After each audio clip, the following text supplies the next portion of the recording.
I'd like to explore the whole question of meditation for about 45 minutes or so. And then perhaps we can spend a little time raising questions for each other so that it also takes on the quality of a dialogue. I think there were 2 points in this gentleman's introduction to Krishnamurti which struck me. One is he repeated what Krishnamurti had said, the truth is a pathless land. That's one of his most famous statements. And if truth is a pathless land, it implies that there is no path which one can structure to come upon truth. And that's linked to his approach to meditation as well. Secondly, he said Krishnamurti, when he spoke as an individual, one-on-one. He spoke to large audiences. But it was never in the form of being an authority and instructing the audience about his particular area of expertise. He was first and foremost an explorer of the structure of the human mind. And every one of his conversations, whether it was a talk or a dialogue with one person or 2 people, or a question and answer session, it was always in the form of an exploration. So in a very deep sense, he was a profound teacher, precisely because he did not seek to instruct people, but because he was concerned with an act of exploration. Any good teacher, I feel, would be concerned in awakening in the student the capacity to explore. And you get the capacity to explore by exploring. You don't have to do something else and then get the capacity to explore and then begin to explore. The very act of exploring is also creating the capacity to explore. So what I would like to do today is for 45 minutes, explore in front of you and hopefully together with you the whole movement of meditation, the word, the various meanings that have been given to it, the various connotations, the weight that has been given to it, and share what Krishnamurti had to say about meditation, as far as I have understood.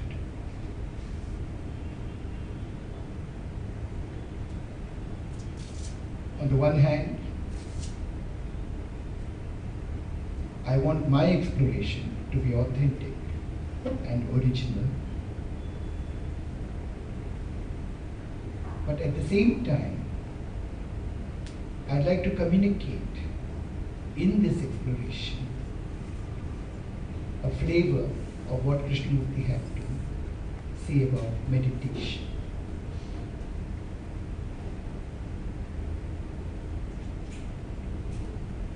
It seems that the word meditation has a great attraction.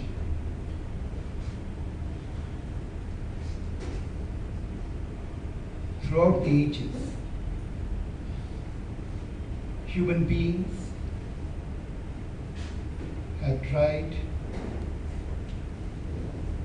in various ways to capture the immeasurable, to come in contact with the immeasurable. So right through human history, together with religious beliefs, religious practices, there have also been different approaches to meditation. Meditation becomes then an attempt to somehow prepare the brain to come upon that which is beyond thought. And even now, the word meditation attracts a great deal of interest. All over, different people claim that they can teach you meditation, that they can instruct you in the art of meditation,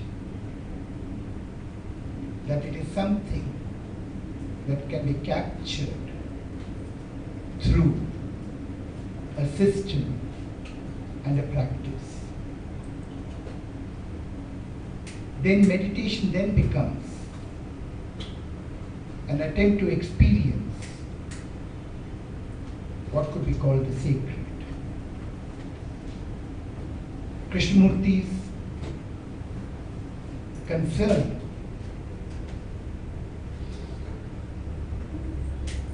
has been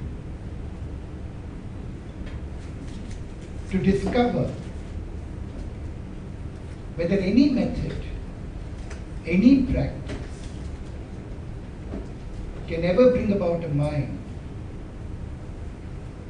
that is capable of coming upon the sacred.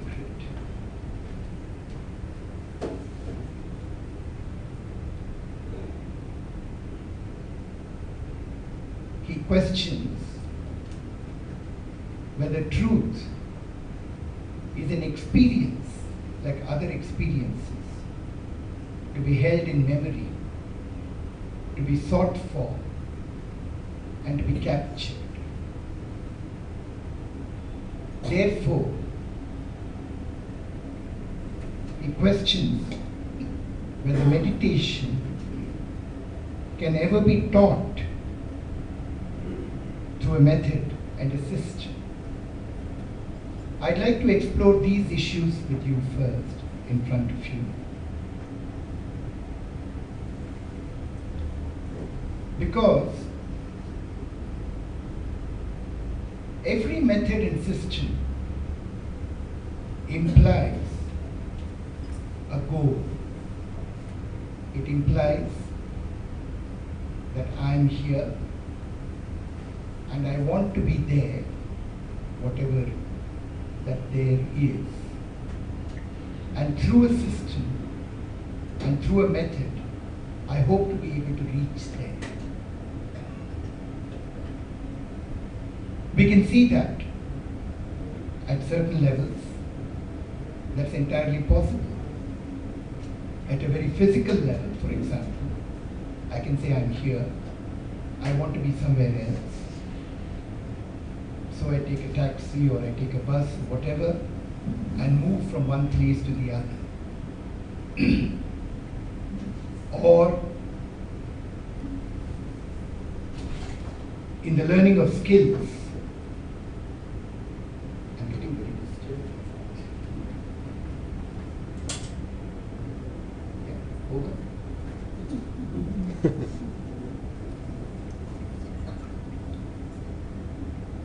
or in the learning of skills,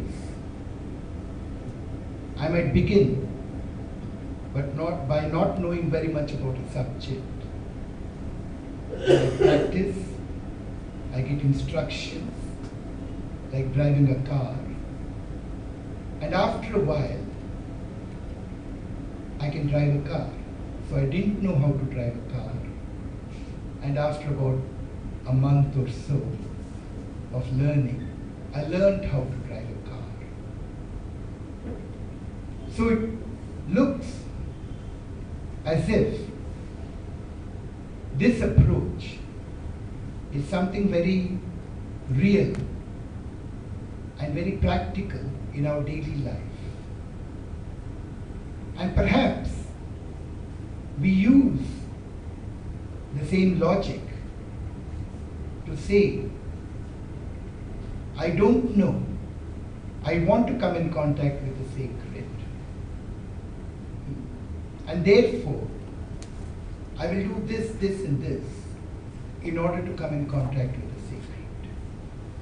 So there's an assumption that something which works in a particular area is capable of being transferred into a totally different area without questioning whether it's appropriate or not.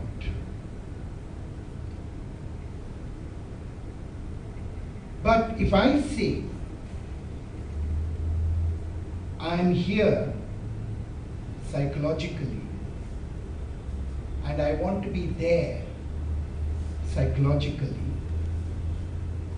I think there's a problem in seeing it merely as a path to be traveled, as something to be traversed, as a skill to be learned. It's important at the very beginning to question, to examine what is this I that is here or says I'm here psychologically and I want to be there.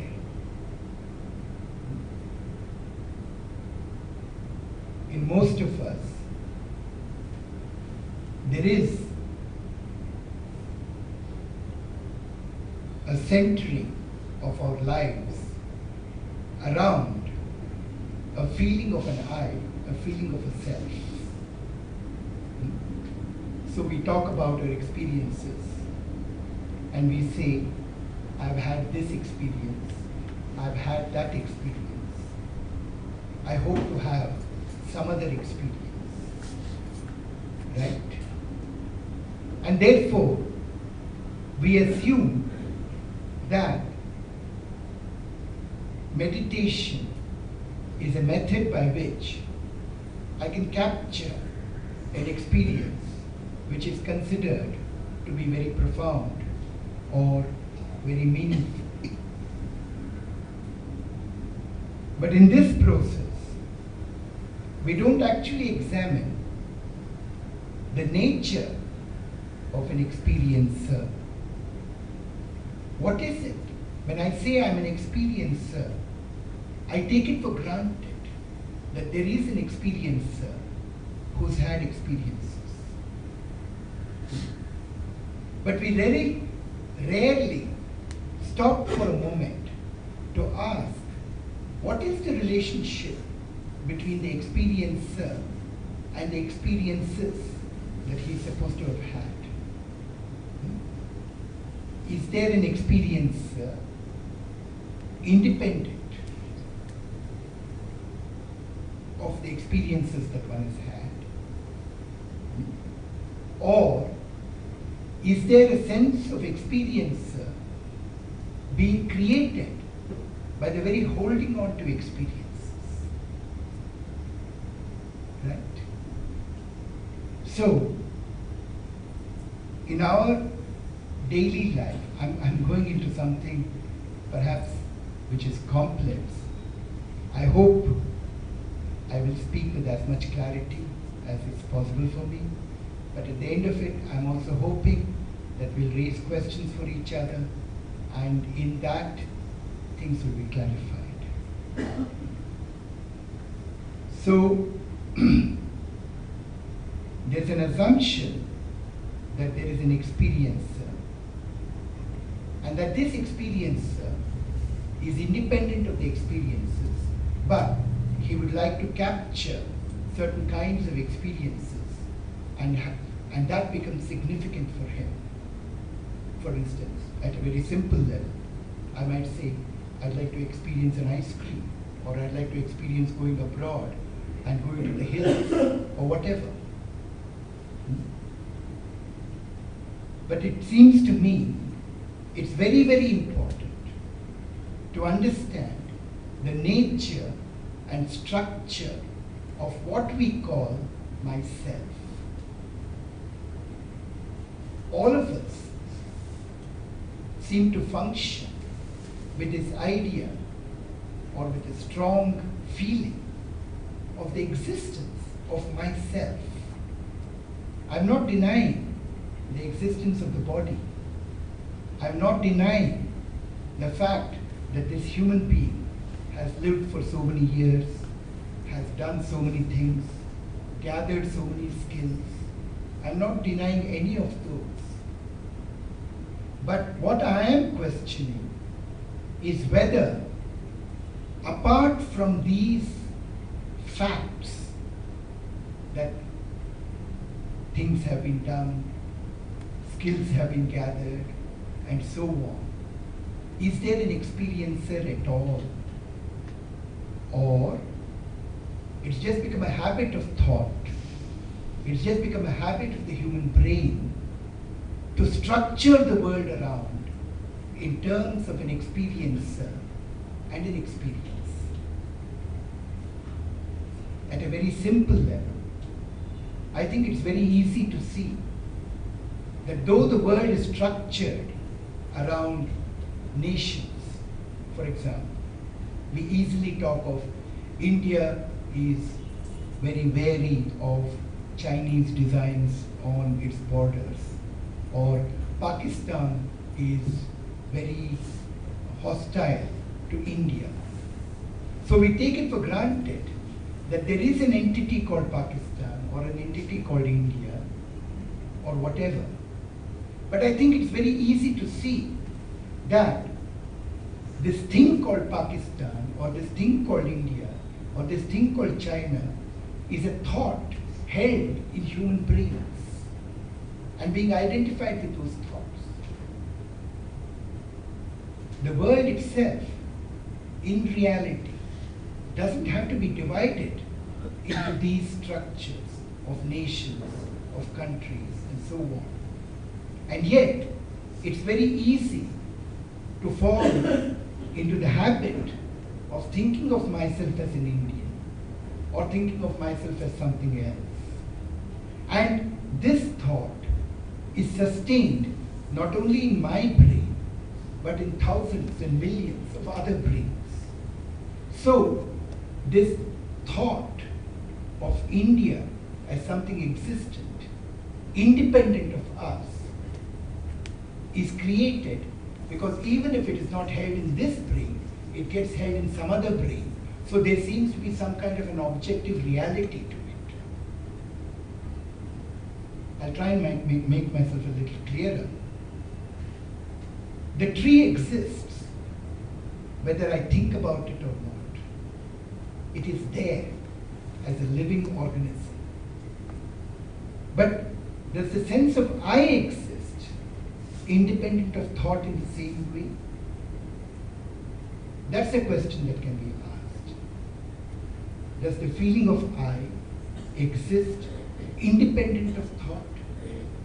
For example, whenever I am asked to describe myself, can I talk about myself independent of the experiences, independent of the skills, independent of the beliefs, opinions, ideas, and then say, I have these opinions, I feel the following way, I think this is right, I assume that it should be done that way, or I will feel great sorrow if this happens to me, right? So, I would like to suggest that this is an exploration that can be carried on by you and by me as I am talking. Is there at all a thinker independent of thought? Or does the very movement of thinking create a thinker? I'd like to suggest that the very process of thinking, the very mechanism of thinking, creates the feeling of being a thinker, of being a person, of being an independent entity, independent of those thoughts. And then the thinker says, I want to have this experience, I want to have that experience, and so on. Right? Now there's a great problem in this. The minute the feeling of a thinker, of being a separate psychological entity, is sustained, there is already a movement of isolation, a movement of separation from the whole of reality. The minute I think of myself as a Hindu or a Muslim or a Christian, there is already a process of division that has happened.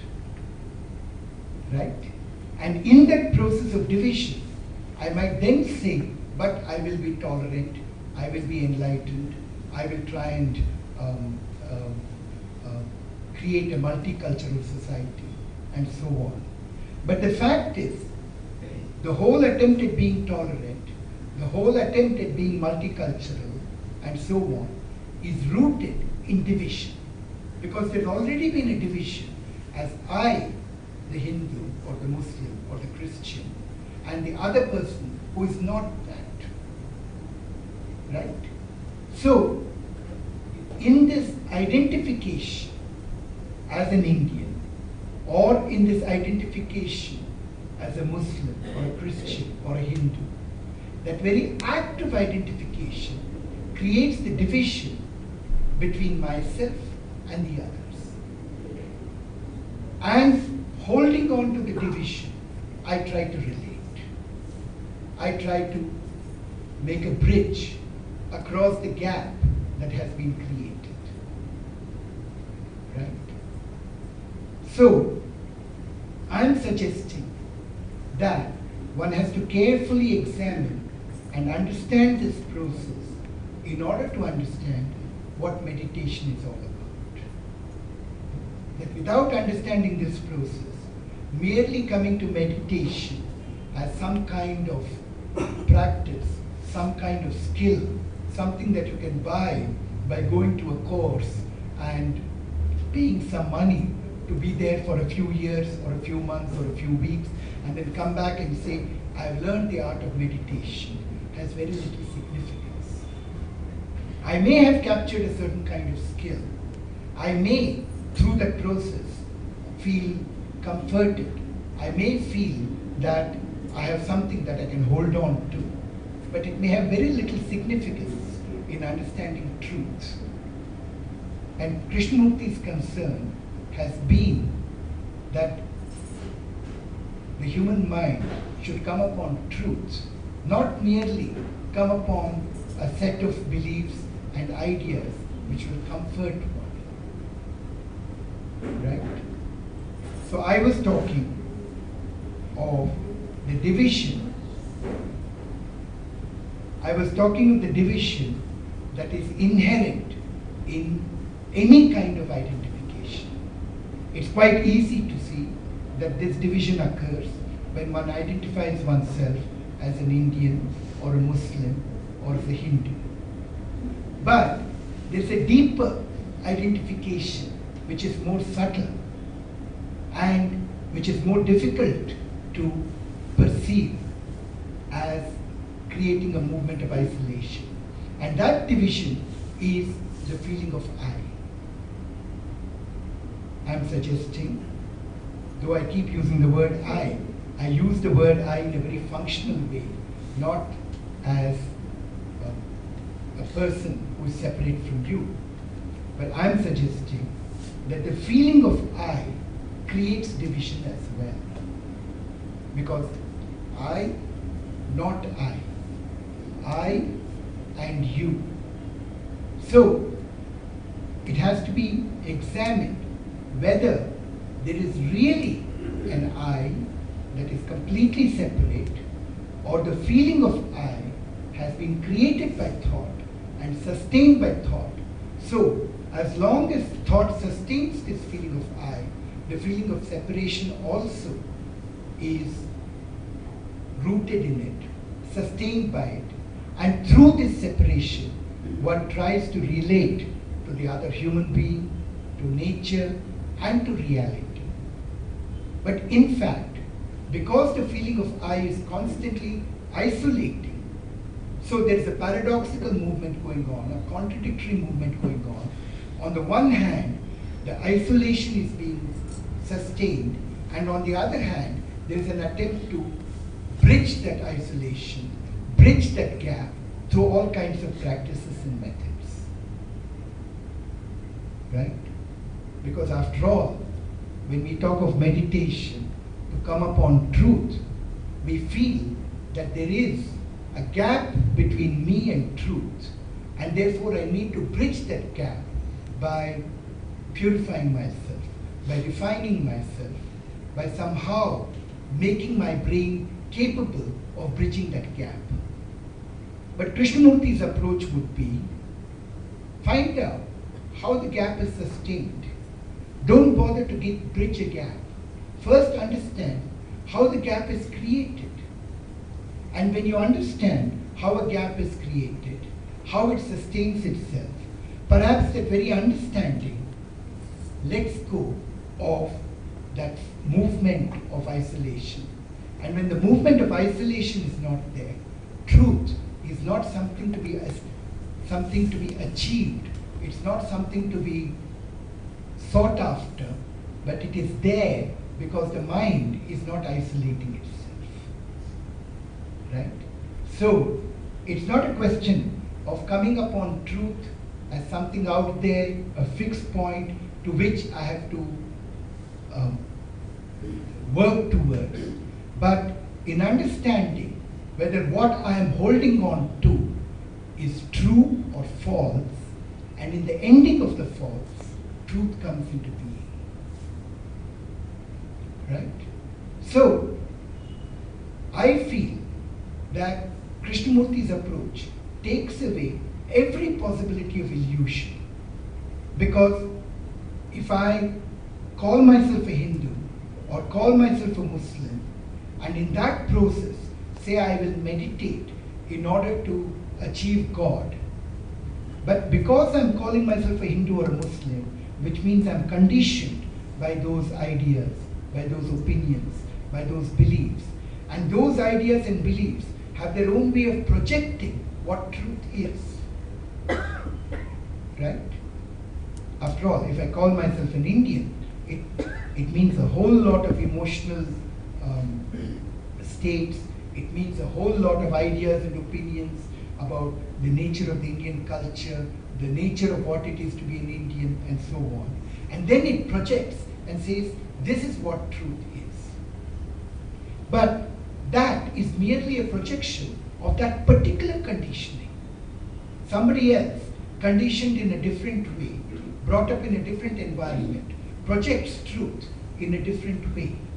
And then, because we are talking about truth, and there's a tremendous vested interest in coming upon truth, in feeling that I have access to truth, the divisions that are inherent in this state of identification get intensified. Right? So it seems to me that the starting point of understanding meditation is to explore very carefully the nature of the experiencer and the experienced, and the relationship between the experiencer and his experiences. As I said, there's an assumption that there is an experiencer, an I that is separate and independent of the experiences. Right? And one is questioning whether that is so, or whether in the very process of thinking, in the very act of thinking, thought itself divides itself into an experiencer and that which is experienced. And then the experiencer says, I've had this experience, I want to have some other experience. So when thought divides itself in this way, a duality, a contradiction is created at the very root of one's existence. And we sustain this contradiction right through our lives. We live with this contradiction. We live with the burden and the fear and the sorrow of this contradiction. And we try to relate to each other held by this contradiction, and that's not possible. We may try to achieve truth, we may try to achieve some kind of state of being undisturbed, but this very contradiction, which is at the very heart of our existence, creates its own instability, creates its own sense of anxiety, because when I have isolated myself from the rest of the world, in that very isolation, there is anxiety. Will I continue to exist? Will my existence be threatened? What are all the things that threaten my existence? So every experiencing also becomes a kind of ambivalent thing, because every new experience can become a disturbance to what I hold and identify with. And I think we go through our lives with this sense of anxiety about experiencing. We would like our experiences to be within a comfortable boundary so that we are not too disturbed.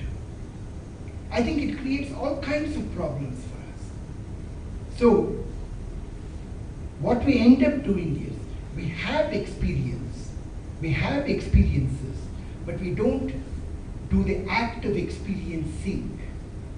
I'll try and explain the difference between experiencing and having an experience.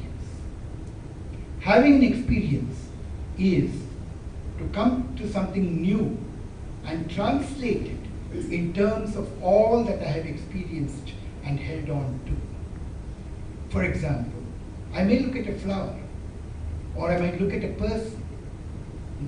For example, if I look at a person and I come to that act of looking at the person through the background of all my opinions, ideas, etc., then I'm not experiencing that moment. I'm merely having an experience. Right? And I'm suggesting we go through life in this kind of rather dull state, of this semi-blind state of having experiences. So we never look at something fresh. We never look at something with eyes that are completely open and attentive. We look at things through what we have already experienced, what we have already got as residues. And through that, we hope to make sense of the new. So we are constantly translating the new in terms of the old. And the paradox there is, on the one hand, we don't want to give up this movement of translating the new in terms of the old, because the old is where the sense of I resides. The old is where familiarity is. And therefore, the old is where security is. So on the one hand, there's a holding on to the old and translating the new in terms of the old. And on the other hand, there's this constant sense of wanting something new, right? So wanting stimulation of one kind or the other, of moving from one stimulation to the other, of becoming bored, of becoming weary of repetition. So both these things happen to us. On the one hand, we want to hold on to the old, and we do not want to let go of it. And on the other hand, we want the stimulation of something new, right? So we live in this contradictory way of life. And unless we understand all this, unless we become aware of it in our own daily lives, meditation has very little meaning. I'm quite aware that many of us feel the urge to latch on to a practice, to hold on to a practice, to hold on to a structure. Because in holding on to a practice, in holding on to a structure, there's a feeling of treading a familiar path. I will say that, and there are arguments. I have not trodden this path, but wiser people than me have trodden this path, and therefore I will just follow them. But every time I follow, I become mechanical. I become what Krishnamurti would call a second-hand human being, right? And meditation is really to come upon the new. It has nothing to do with merely repeating what other people have done, merely having experiences which other people have had, and then holding on to those experiences, feeling a sense of achievement through those experiences, feeling that I have arrived because I've had these experiences. All these are so trivial, are rather childish. But we play this game because constantly we feel that life is about becoming something. I am this, I want to become that. Right? Excuse me. Quite warm. Is there a fan or something?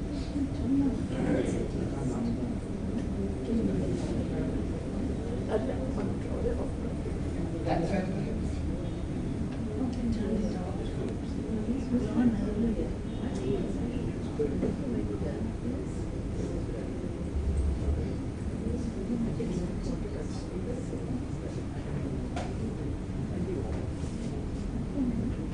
ಎರಡು ಸ್ವಿಚ್ಚಲ್ಲಿ ಆಗತ್ತಪ್ಪ ನೋಡು 3 ಸ್ವಿಚ್ಚಲ್ಲಿ ಯಾವುದು ಹಾಂ. So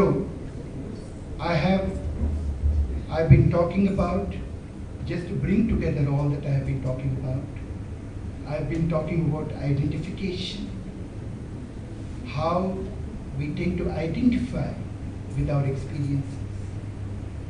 I've also been talking about that in this very process of identification, there is paradoxically a division between the experiencer and the experienced. I think this is very, very, very interesting to observe within oneself. For example, something happens, and there's a reaction to that which has happened. The reaction can only be from the past.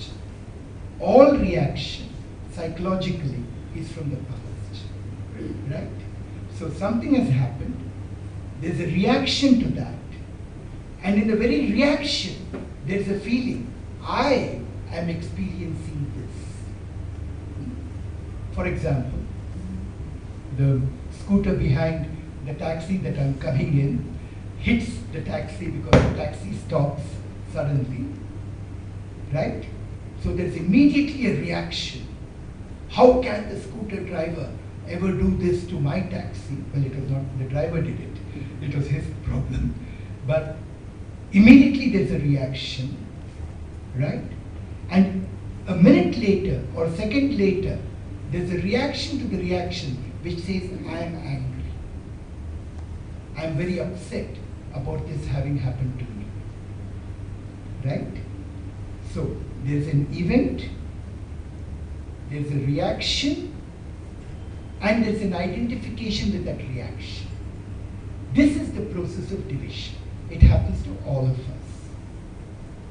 Right?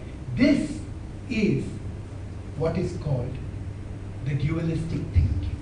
There's nothing more profound than this.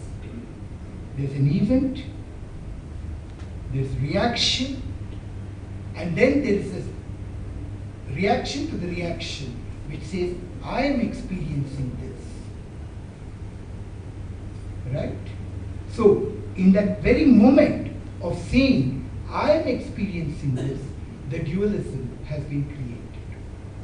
And then the I has to control what is happening, or the I has to sustain what is happening. And this is what is being called the process of becoming. So right through our lives, psychologically, the process of becoming is set in motion through the division that thought creates between the experiencer and the experienced. I hope I'm making myself clear. I'm taking a very simple example. Somebody close to me dies, right? When somebody close to me dies, it means a pattern that has been set, a pattern that the brain has become used to, a pattern which the brain has found familiarity with, accepted. Suddenly, that pattern is disturbed. And the disturbance of the pattern is experienced as sorrow. Right? Is translated as sorrow. Sorrow implies, I'm used to this, I want it to continue, I don't want it to change. But now, it has irrevocably changed. It's no longer what it was. And the reaction to the fact that it is no longer what it was is the feeling of sorrow. Then the feeling of I comes into being. I am in sorrow. I don't want to be in sorrow. Let me search for something. Let me search for a belief. Let me search for comfort. Let me find some way of freeing myself from this sorrow. So, this is the dualistic process. I'm suggesting that there's nothing more mysterious about the dualistic process other than the fact that there's a reaction to the reaction. In that reaction to the reaction, there's a feeling of I who am experiencing this. And in that process, the whole sense of being a permanent I who needs to protect myself, who needs to have experiences, who needs to deepen my experiences, and all that is born. Right? So, when I seek meditation as a way of seeking more profound experiences, that primary illusion of an I is not being questioned. So whatever experiences are gathered, whatever skills are achieved, it's still within the structure and framework of the dualism of I and my experiences, and therefore it has very little significance. And it may create so-called comforting experiences, but it may have nothing to do with coming upon truth. Right? So, unless all this is examined, explored in one's daily life, to talk about meditation or to try and somehow achieve meditation has very little meaning. So the starting point of meditation, it would seem, it begins in one's daily life, in one's daily activities. There is another factor which I'd like to bring in now. In this dualism of I, the experiencer, and my experiences, the feeling of control also comes into being. I need to control this. I got angry, I should not have got angry. I will try and learn how to control my anger. Or I'm deeply sorrowful, or I'm full of fear, I try to control my fear. So, in that whole process of control, the division of the experiencer and the experienced is sustained in the form of a controller and that which has to be controlled. So if you can see, in all the forms of meditation, there is this whole act of controlling. You must control your passions. You must control the way you sit. You must control your thoughts. Right?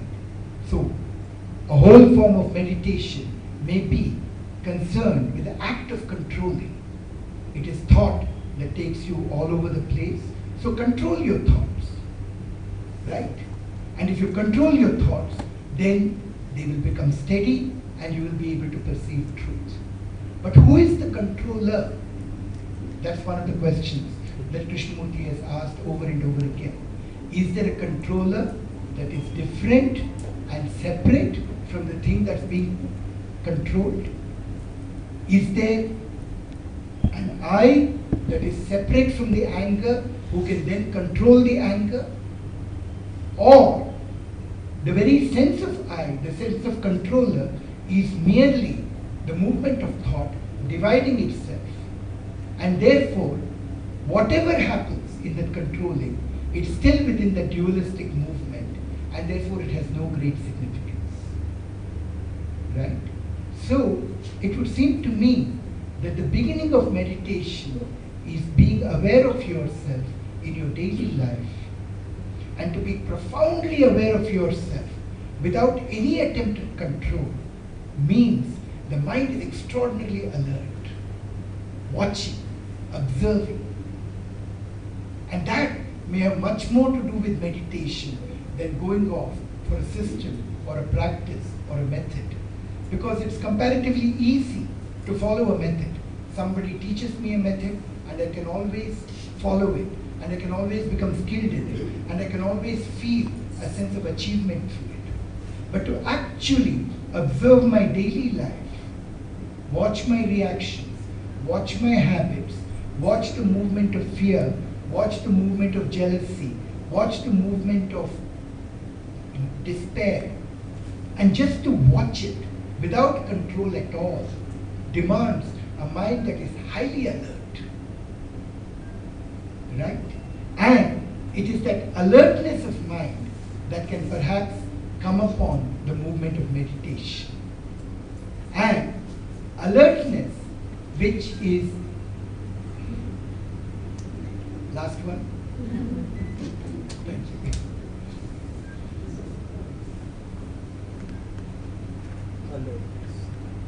I would like to communicate to you the beauty of an alertness which is not directed, which is not subjected to a sense of achievement, but an alertness which pervades the whole of one's daily life. An alertness in which there is no structure, an alertness in which there is no method of saying, I will learn to walk slowly today, I will become aware of my walking today, I'll become aware of my eating tomorrow, I'll become aware of my breath day after tomorrow. But just the act of being aware. And not to convert that act of being aware into a burden, into something to be achieved, but something that you're interested in. Because you're interested in understanding how this whole structure of thought works, how this whole movement of reaction comes into being, how the sense of becoming comes into being. Right? All this investigation is part, it would seem to me, of what Krishnamurti would call meditation. So, in a sense, every conversation of his, every talk of his was a meditation. It was not an attempt to communicate something as somebody who informed somebody else about certain truths that he is privy to. But it was an act, it was an invitation to explore together. And when you're exploring by yourself, or when you're exploring together, that itself is part of the movement of meditation. I can talk about meditation thus far with a certain authenticity. I can say I have understood what it means to live in daily life without control, what it means to be alert and aware of reactions, what it means to be observant, what it means to look at a bird, to look at a flower with eyes that are not conditioned by habit and thought. But I suspect there's something much deeper to meditation. Krishnamurti also talks about meditation as the movement of the emptying of the consciousness. Krishnamurti also talks about meditation as coming upon the whole movement of reality and truth. Now, I would not like to presume, and I would not like to communicate to you the feeling that that understanding, which means understanding what it means for the mind to be completely silent, to be completely quiet. My mind is not silent, my mind is not quiet, but I'm not going to go to some method or some system to make my mind quiet or silent, because a mind that's forced to be silent, a mind that's forced to be quiet, is not a mind that is silent, it's merely a mind that has been made silent. Much like children in a classroom will be silent if the teacher is there and instilling fear into them. But that's not silence. It's merely a certain controlled noise. So if one is not interested in controlled noise, but in silence, one can't begin with control, one can't begin with method, one can't begin with the system. One begins by just being aware of one's daily life. I wanted to speak for 45 minutes. I've spoken for nearly an hour. I'd like to read something from Krishnamurti to you. I'd like to share with you things that he has talked about meditation. And perhaps we will go deeper into this whole understanding of meditation in a readout from Krishnamurti. I'm reading this out not as an authority, not as propaganda, but merely to listen to somebody who has explored these issues very deeply. To listen, not in order to imitate, not in order to achieve, not in order to compare myself with the other person and say, he has gone that far, I haven't, but just to listen.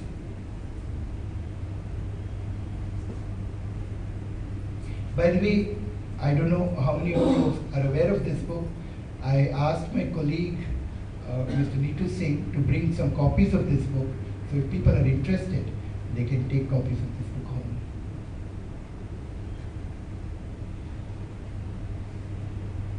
A meditative mind is silent. It's not the silence which thought can conceive of. It is not the silence of a still evening.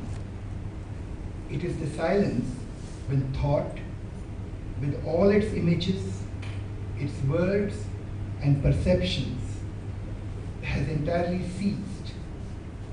This meditative mind is the religious mind.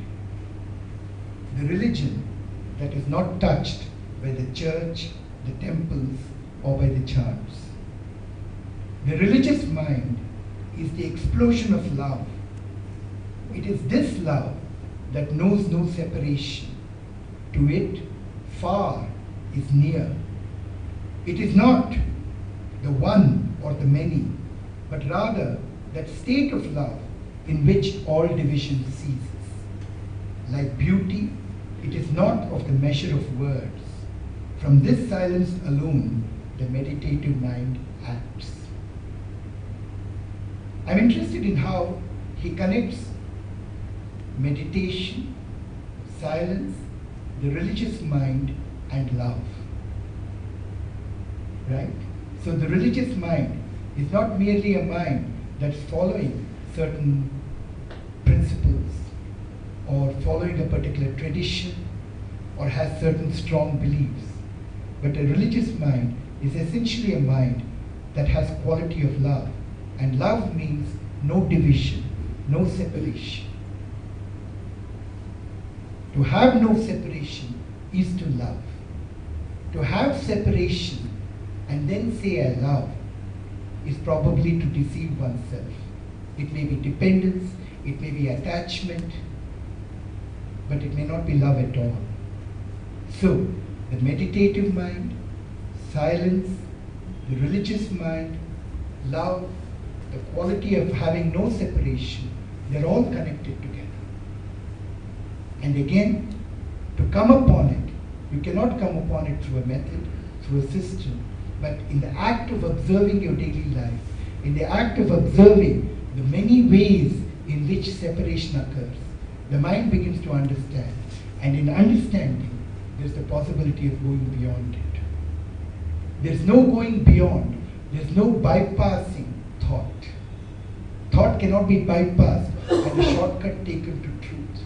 It's only through the total understanding of the structure of thought, the psychological structure of thought, and in that understanding, the putting aside of it, without effort, without a sense of achievement, that the mind comes upon truth. I'll read one more.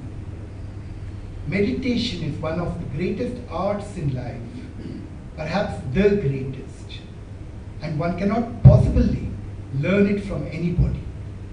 That is the beauty of it. It has no technique and therefore no authority. Only when there's a technique, there's an authority. Somebody who says, I know the technique, I will teach you the technique. But when there's no technique at all, when it is the act of being aware in daily life, without control, then you don't need an authority. You don't need somebody to say that you're going right or wrong. When you learn about yourself, watch yourself. Watch the way you walk, how you eat, what you say, the gossip, the hate, the jealousy. If you are aware of all that in yourself without any choice, that is part of meditation. So meditation can take place when you're sitting in a bus or walking in the woods full of light and shadows, or listening to the singing of birds, or looking at the face of your wife or your child. Right? But there's a kind of a greed in us. We're not interested in observing our daily life with attention. We would like something which we consider bigger, something more significant, something vaster. But you have to begin very near. You have to begin with what you are. And to understand what you are, you can only understand it when you observe the way you act, the way you behave, the way you think in your daily life. So for me, it brings it very close. So meditation, religion, doesn't become something far away to be achieved. It's right here in my daily life, in the way I speak to you, in the thoughts that are going on in me. Is there a sense of achievement in my talking with you? Is there a feeling of knowing something? Or is just there an act of observation, an act of exploration together? All that is part of meditation. I'll read one or two more with your permission.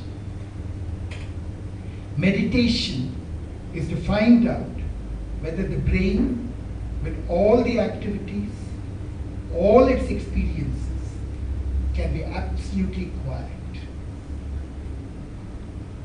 So is it possible for the brain, with all the activities, all the experiences it has gathered, can it be quiet?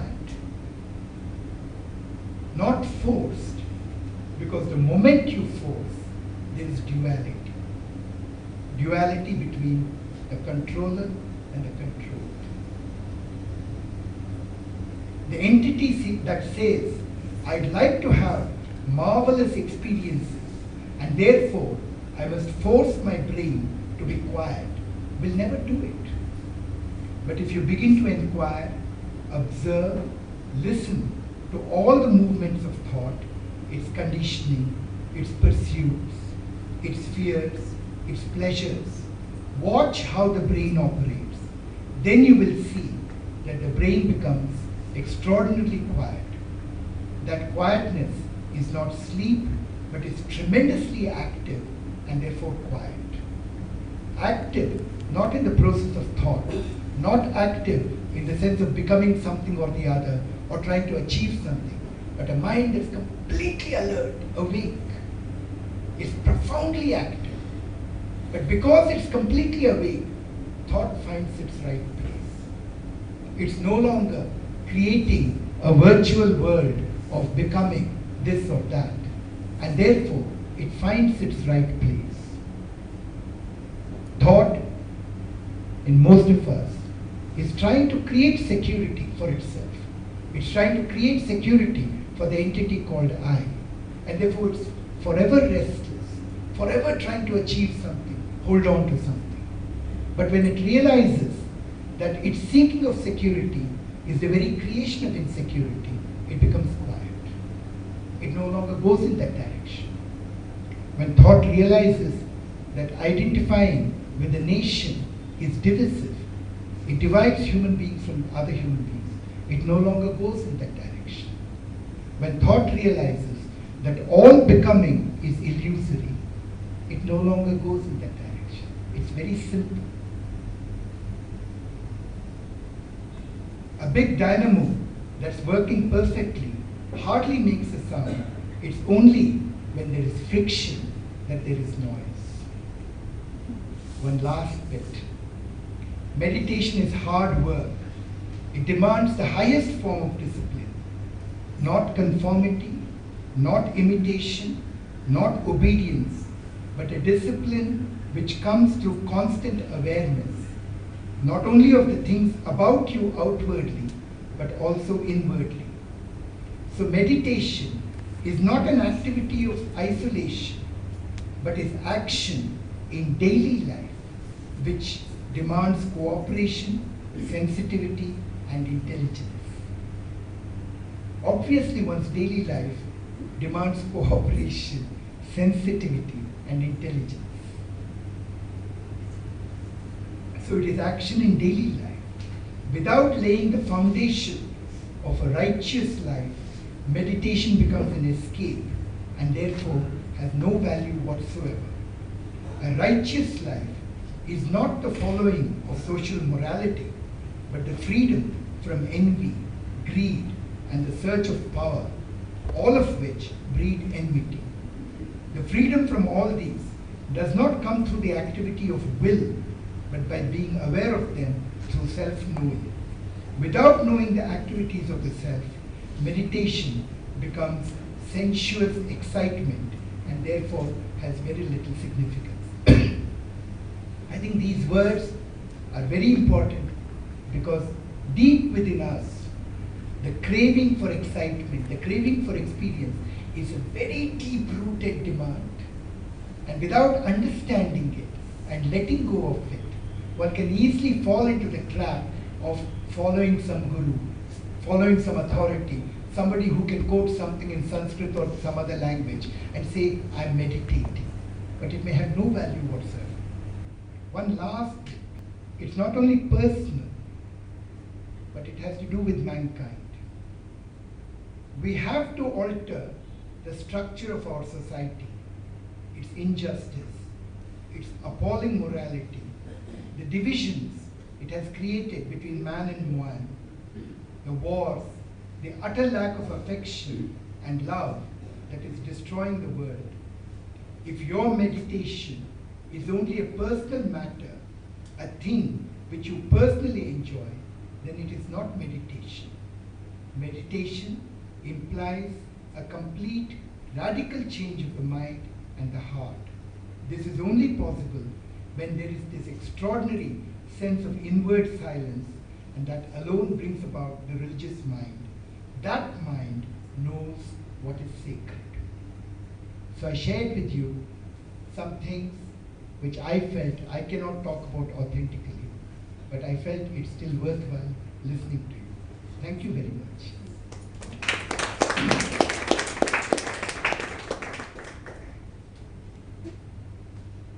Any questions? Would you say, Kabir, then that in a sense, we are all meditating all our days, all our lives, because we are constantly thinking of something. Being aware of the movement of thought is different from just thinking. So we are all the time thinking, but there is no awareness of that whole movement of thought. So that whole movement of thinking, however complex it is, however complicated and clever it is, still a mechanical movement. The man who is craving power, for example, he's thinking very cunningly. He's perhaps thinking of all the ways that he can hold on to his power. right? But that thinking is still a mechanical movement. There's no awareness of it. So it is awareness of daily life that is meditation, not just the act of thinking. The act of thinking just happens, and it has become something profoundly mechanical. No, but we tend to equate meditation with going to some quiet corner and shutting ourselves from the That's rest of the right. world. That's right. And maybe thinking of something, maybe God, maybe That's right. something else.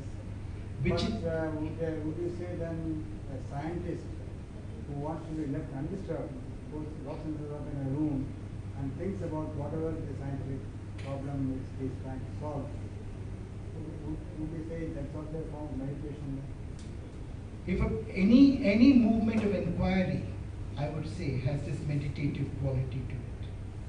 For example, it was said of Newton that he could hold a problem until he could completely see through it. It was, in a sense, a certain quality of a mind that was meditative, that was able to hold a question, that was able to stay with something without immediately escaping from it. So part of the character and the quality of a meditative mind is a mind that is not seeking to escape from anything.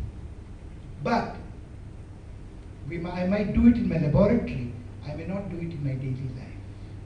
So I create a division between what I do in my work and what I do in my daily life. And therefore, it's still not a deeply meditative mind. A meditative mind doesn't make any kind of division in all the aspects and all the various features of its daily life. And therefore, not to escape at all, not to seek at all, but to stay with what is part of the meditative mind. That is attention. It doesn't come just through the process of thinking. Whereas if I move away and go into a corner and project some God or some experience which I want to have, that's normally called meditation. But that's merely projection of one's own ideas and opinions. It may not have any value. I may think it has value. The man seeking power has given tremendous value to power. He will hold on to it. He will wait till the last day and he will try to see whether he should resign or not resign. Right? So there's a holding on to power and letting go of it only reluctantly. Or here, there's a seeking of an experience. There's not much difference between the two. That is considered rather trivial, and this is considered very noble, but it's still the mind seeking. So a mind that is seeking is not capable of understanding truth.